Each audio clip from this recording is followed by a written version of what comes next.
വർഷങ്ങളുടെ കാത്തിരിപ്പിനൊടുവിൽ തിരുവനന്തപുരം ശ്രീകാര്യം ഫ്ലൈഓവറിന് മന്ത്രിസഭാ യോഗം അംഗീകാരം നൽകിയിരിക്കുകയാണ്. തിരുവനന്തപുരം നഗരത്തിലേക്കുള്ള പ്രധാന കവാടമായ ശ്രീകാര്യം തലസ്ഥാനത്തിന്റെ ഏറ്റവും തിരക്കേറിയ ഭാഗമാണ്. തിരുവനന്തപുരത്തു നിന്നും 10 കിലോമീറ്റർ അകലെയുള്ള ഈ പ്രദേശം ദേശീയപാത 66 സമീപത്താണ് സ്ഥിതി ചെയ്യുന്നത്. മാത്രവുമല്ല, ഒരു കച്ചവട കേന്ദ്രമായ ഇവിടം നിരവധി വിദ്യാഭ്യാസ സ്ഥാപനങ്ങളും കിഴങ്ങുവിള ഗവേഷണ കേന്ദ്രവും അടങ്ങിയ പട്ടണമാണ്. ടെക്നോ പാർക്കിലേക്കടക്കം ഇതുവഴിയാണ് കടന്നുപോകേണ്ടത്. അതിനാൽ തന്നെ ഇവിടം നാളുകളായി അനിയന്ത്രിത ഗതാഗത കുരുക്കിനാൽ വീർപ്പുമുട്ടുകയാണ്. നഗരത്തിനകത്തേക്കും പുറത്തേക്കുമുള്ള യാത്രികർക്ക് ഏറെ സമയനഷ്ടം ഈ ഗതാഗത കുരുക്ക് വരുത്തിവെക്കുന്നു. ഇതിനൊക്കെ ശാശ്വത പരിഹാരം ആവശ്യപ്പെട്ടുള്ള മുറിവിളികൾ ഉയരാൻ തുടങ്ങിയിട്ട് വർഷങ്ങൾ ഏറെയായിരുന്നു. ഒടുവിലിതാ തലസ്ഥാന നഗരിയുടെ മുഖച്ഛായ മാറ്റാൻ ഉതകുന്ന സ്വപ്ന പദ്ധതിയായ ശ്രീകാര്യം ഫ്ലൈഓവർ യാഥാർത്ഥ്യത്തോടടുക്കുകയാണ്. ഇതുകൂടാതെ ശ്രീകാര്യം ജംഗ്ഷന്റെ സമഗ്ര വികസനങ്ങളും ഈ പദ്ധതിയിൽ ഉൾപ്പെടുന്നു. പദ്ധതിയുടെ ഭാഗമായി 4 വരി ഫ്ലൈഓവറാണ് ശ്രീകാര്യത്ത് ഉയരുക. മൊത്തം 7.5 മീറ്ററാണ് ഫ്ലൈഓവറിന്റെ വീതി. ഇതിന് ഇരുവശങ്ങളിലുമായി 5.5 മീറ്റർ വീതിയിൽ സർവീസ് റോഡുകളും ഉണ്ടാകും. 535 മീറ്ററാണ് ഫ്ലൈഓവറിന്റെ ആകെ നീളം.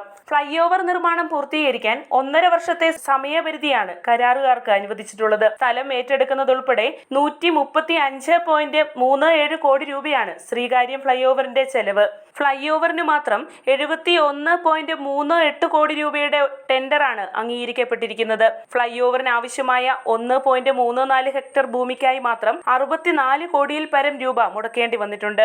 ഇതോടൊപ്പം റോഡ് വികസനത്തിനുള്ള ഭൂമി ഏറ്റെടുക്കുന്നതിനും നല്ലൊരു തുക ചിലവാകും. ഫ്ലൈഓവർ നിർമ്മാണത്തിനായി 1.5 വർഷത്തെ കാലാവധി നിശ്ചയിച്ചിട്ടുള്ളതാണെങ്കിലും അതിനു മുൻപേ തീർക്കാൻ പാകത്തിന് പണി മുന്നോട്ട് കൊണ്ടുപോകേണ്ടതായുണ്ട്. ഏറെ പുരോഗമനം നേടിയിട്ടുള്ള സാങ്കേതിക വിദ്യകളെ നിർമ്മാണാവശ്യങ്ങൾക്കായി ആശ്രയിക്കുന്ന ഇക്കാലത്ത് 1/2 കിലോമീറ്റർ നീളം വരുന്ന ഫ്ലൈഓവർ കാലതാമസമില്ലാതെ തീർക്കാനാകും. ഫ്ലൈഓവർ നിർമ്മാണം നടക്കുന്ന കാലയളവിൽ ഇതുവഴി നിലവിലുള്ള ഗതാഗത സംവിധാനങ്ങൾക്ക് ചില നിയന്ത്രണങ്ങൾ ആവശ്യമായി വരാം. അധികം ബുദ്ധിമുട്ടുകൾ സൃഷ്ടിക്കാത്ത ഉചിതമായ ഗതാഗത നിയന്ത്രണ മാർഗങ്ങളാവണം ഇവിടെ സ്വീകരിക്കേണ്ടത്. ദേശീയപാതയിൽ ആകാശപാത നിർമ്മാണം നടക്കുന്ന തുറവൂർ മുതൽ അരൂർ വരെ വാഹനയാത്രക്കാർ അനുഭവിക്കുന്ന യാത്രാക്ലേശം അതുവഴി സഞ്ചരിച്ചിട്ടുള്ളവർക്ക് മനസ്സിലാക്കാൻ സാധിക്കുന്ന ഒന്നാണ്. ഒരു വർഷത്തിനിടെ 28 ജീവഹാനികളാണ് അവിടെ സംഭവിച്ചിട്ടുള്ളത്. പുതിയ നിർമ്മാണ പ്രവർത്തനങ്ങൾക്കായി റോഡുകൾ അടയ്ക്കുമ്പോൾ ശ്രദ്ധിക്കുകയും പാലിക്കുകയും ചെയ്യേണ്ട മുൻകരുതലുകളിലേക്കാണ് തുറവൂർ അരൂർ പാതയുടെ പാഠം വിരൽ ചൂണ്ടുന്നത്. അതിനാൽ നിർമ്മാണ പ്രവർത്തനങ്ങൾ നടക്കുമ്പോൾ ആവശ്യമായ ഗതാഗത സുരക്ഷാ സംവിധാനങ്ങൾ